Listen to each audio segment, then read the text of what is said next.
Bonjour, j'espère que vous allez bien. Je suis super contente de vous retrouver aujourd'hui pour une nouvelle vidéo. On va créer ensemble l'identité d'une marque. Cette fois-ci, ce sera vraiment une marque et pas un lieu, un établissement ou quoi. Pour ceux qui sont nouveaux et qui me connaissent pas déjà, bienvenue, merci d'être là. Je suis graphiste brand designer, donc je suis spécialisée dans la conception d'identité visuelle des marques, des entrepreneurs. Je vais les accompagner dans la création de leur image de marque, dans ce qu'on appelle branding plus communément, autant sur l'aspect stratégique que sur l'aspect visuel. Voilà, donc je vous remercie d'être là. Je vous remercie à toutes les personnes qui me suivent aussi depuis déjà pas mal de vidéos. Là, je vois qu'on est de plus en plus, on va bientôt, je pense, atteindre les 200 abonnés. C'est pas grand chose, mais pour moi, c'est énorme. Donc, merci beaucoup. Pour les personnes qui me suivent déjà depuis pas mal de vidéos, vous avez dû voir il y a, je pense, 3-4 vidéos que j'avais fait un projet qui n'était, on va dire, entre guillemets, pas vraiment fictif parce que c'est un projet que j'envisage de concrétiser à l'avenir. Donc, ça concernait un café que j'ai appelé Atos Café. Je vous le mets dans le petit i, je ne sais pas si c'est à droite ou à gauche, mais vous pouvez le voir si vous l'avez pas encore vu. La vidéo d'aujourd'hui va être un tout petit peu à la même image, on va dire, que ce projet-là parce que c'est un projet que j'aimerais bien concrétiser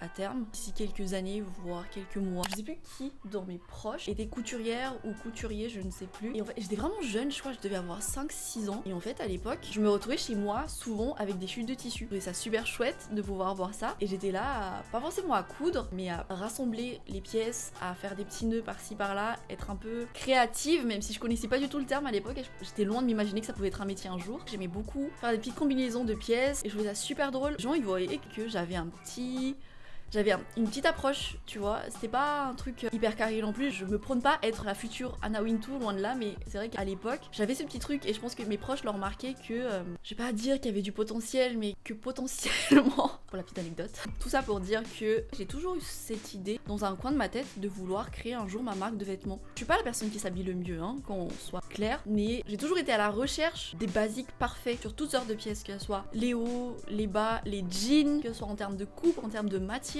un peu une quête constante de la pièce parfaite pour chaque produit. Je trouve que c'est ce qui se porte le mieux et c'est ce qui perdure dans une garde-robe quand c'est bien choisi. Et je pense que c'est ce qui traduit le mieux, on va dire, ma façon de m'habiller de manière générale. Et donc, tout ça pour dire, aujourd'hui, on va créer ensemble ma marque de rêve d'une certaine manière. Contrairement à d'habitude, j'ai déjà pour ce projet plus ou moins défini une direction artistique. Mais voilà, on va tout de même tout recontextualiser pour que vous ayez tous les éléments en tête.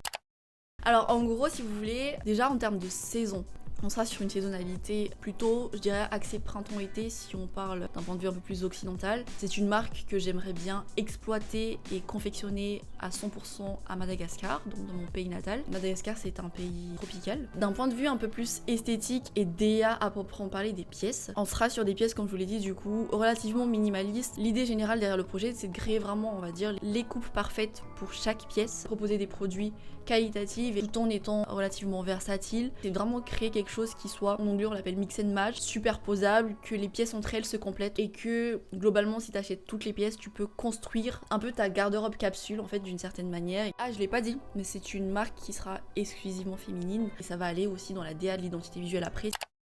Alors quand on voit du coup sur mes planches Illustrator, le nom du projet, enfin du moins comment on va l'appeler nous aujourd'hui, ça sera Anaï. En termes de signification, Anaï en malgache du coup, littéralement ça veut dire à nous ou le nôtre. C'est un peu un prénom possessif. Enfin, l'idée générale c'est que les personnes puissent s'identifier à la marque comme un collectif, créer un peu un sentiment d'appartenance. C'est aussi Anaï parce que je veux vraiment créer une marque entièrement inclusive qui s'adapte à toutes les morphologies, à toutes les tailles. Maintenant, concernant la direction artistique, je vous l'ai dit du coup tout à l'heure, je voudrais quelque chose qui soit élégant et féminin, tout en étant minimaliste et intemporel. J'ai pas envie de tomber dans le luxe, même si j'ai envie de proposer des produits qui soient haut de gamme, on va dire. Ouais, ce serait plutôt du prêt-à-porter, je pense en fait. Peut-être légèrement en dessous. Mais voilà. C'est pour ça que là j'ai mis pas mal d'inspirations qui sont très travaillées pour le coup. Certains manquent d'autres. On est sur des typos qui sont pour la plupart serifs, plus soulignés on va dire. Lui j'aime beaucoup.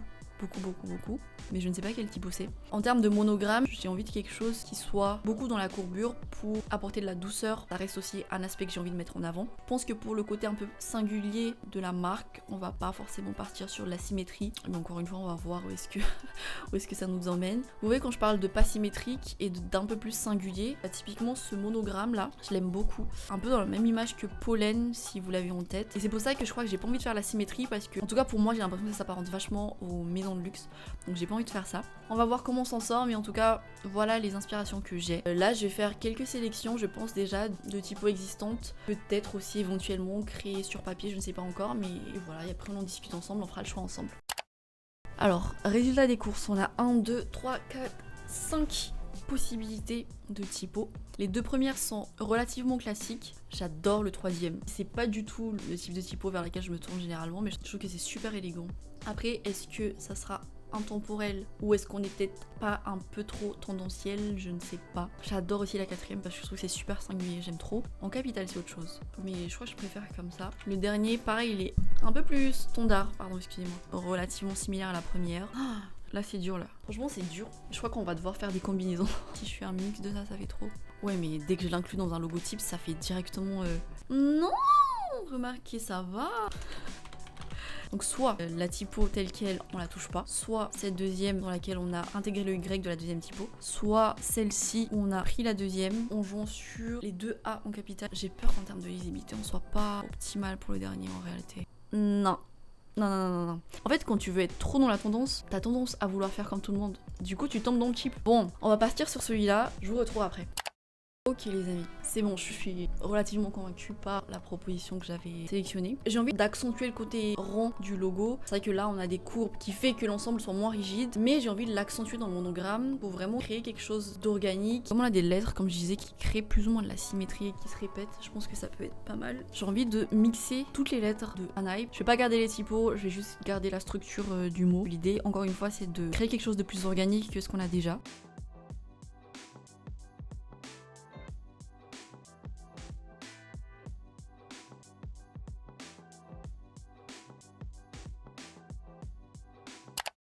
Le saviez-vous que vous pouviez scanner des documents sur notes de iPhone? Parce que moi, j'ai découvert il y a pas très longtemps et game changer de ouf.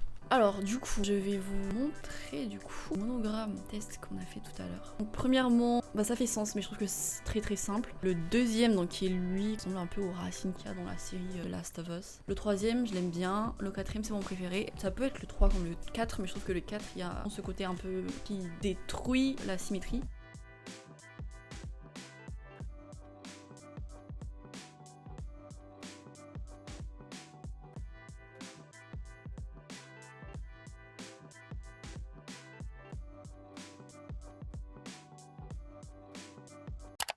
Une fois que le monogramme a été légèrement retravaillé, mais là vous voyez je retrouve bien le A de Anaï en double symétrie en bas, le N du coup qui est inconsciemment formé par la symétrie des 2 A et le Y qui crée la singularité ici. Les taglines du coup j'ai utilisé une typo hyper simple qui crée un peu plus de rondeur. Concernant les couleurs, je pense que ça va très bien sortir, j'adore. C'est des tons relativement chauds. Oh j'aime bien, ça va trop bien sortir je crois. Ok, je vous retrouve après quand j'aurai fini de plus ou moins peaufiner les maquettes, donc on se retrouve juste après. Comme je vous l'ai dit, enfin je vous l'ai pas dit d'ailleurs, c'est vrai que ces derniers temps je me suis énormément remis en question concernant mon approche, ma façon de faire et un peu ma patte artistique et ce que je promeux sur les réseaux parce que je me suis rendu compte que c'est sensiblement très souvent la même chose. J'avais envie de m'éclater un peu parce que j'avais l'impression de plutôt me retrouver ou alors de tout le temps faire la même chose en fait, autant dans la conception que dans la mise en avant. Et du coup c'est la première fois que je crée quelque chose qui je trouve se détache un peu de ce que j'ai l'habitude de faire. Je sais pas si vous allez forcément le ressentir ou quoi, mais c'est vrai que j'essaie d'explorer pas mal de choses, de nouvelles façons de faire, tester les textures. Enfin voilà, je me remets beaucoup en question ces derniers temps. J'espère pouvoir arriver à quelque chose qui me correspond peut-être plus dans les semaines, mois à venir. Du coup tout ça pour dire que le projet, le voici. Première planche de travail, je me suis focus plus sur du coup le monogramme. De manière générale, c'est vraiment l'élément que j'ai voulu mettre en avant le plus dans ce projet, dans lequel du coup j'ai mis une texture concrètement pour qu'on comprenne dès le départ que c'est du coup une marque de vêtements. Même chose ici, un modèle photo en arrière, le monogramme en avant, disposé d'une autre manière. Ensuite, on a le logo principal du coup avec les essentiels, un brin libre et infiniment sûr. J'ai ajouté énormément de textures. Là du coup c'est une étiquette notamment produit que j'ai voulu créer. Hop, et là vous voyez on a tout de suite en fait de la texture, ce qui permet de rendre le tout encore plus vivant que ça ne l'était déjà. Cinquième planche, c'est plutôt des stories cette fois-ci parce que je me suis rendu compte encore une fois que je mettais moins en avant les supports de communication alors que je propose aussi des conceptions de supports de com, autant print que digital. J'ai vraiment voulu tester de nouvelles façons de faire et moi en fait me focaliser aussi sur le regard des gens parce que je crois que je me compare beaucoup aux personnes que je suis sur les réseaux. J'ai envie de faire autrement en fait je crois. Du coup là j'ai mis juste quelques exemples de template story pour mieux se projeter. En fait j'ai envie de plus en plus permettre aux personnes qui me suivent de comprendre ok t'as une identité visuelle mais comment je l'applique derrière, comment je l'utilise derrière sur mes différents supports. Ouais voilà je pense que ça se voit déjà un tout petit peu. Je suis pas sûre de garder lui là parce que je pense qu'on voit déjà à peu près où est-ce que je vais en venir. Globalement voilà j'ai vraiment plus en plus envie d'explorer de nouvelles choses, tester l'animation animation aussi, pas forcément le motion design mais plus genre animer mes posts. Il y a tellement de potentiel, il y a tellement de possibilités de faire et que du coup je me retrouve à faire tout le temps la même chose et du coup bref. Voilà, encore une fois c'est plus personnel qu'autre chose mais je voulais vous partager ce petit point. Et donc voilà. On a un rendu qui est relativement harmonieux mais qui change des dispositions que j'ai l'habitude de faire. En tout cas voilà, j'espère que ce projet vous a plu. Je vous remercie encore une fois de me suivre sur cette chaîne, malgré le fait que je ne sois pas toujours très assidue. Si vous ne me connaissez pas encore, moi c'est Minou, je suis graphiste et brand designer. J'accompagne des marques, des entrepreneurs, des porteurs de projets à créer leur identité de marque. Si vous avez vous-même un projet, si vous savez où est-ce que vous voulez aller mais visuellement c'est moins évident, ou que vous souhaitez en discuter tout simplement, je vous invite à m'envoyer un petit message, je vous mets toutes les infos pour me contacter en barre d'infos. Donc voilà, donc merci d'avoir regardé la vidéo jusqu'à la fin. La prochaine vidéo probablement sera peut-être un autre format. Je me tâte à soit vous présenter mes indispensables en tant que graphiste, ou soit répondre aux questions que vous avez concernant le métier. Je sais pas encore, je suis en pleine réflexion, peut-être faire un mix des deux aussi, pourquoi pas. J'y réfléchis, dites-moi en commentaire si ça peut potentiellement vous plaire. Donc voilà, je vous dis à bientôt pour une prochaine vidéo. Salut!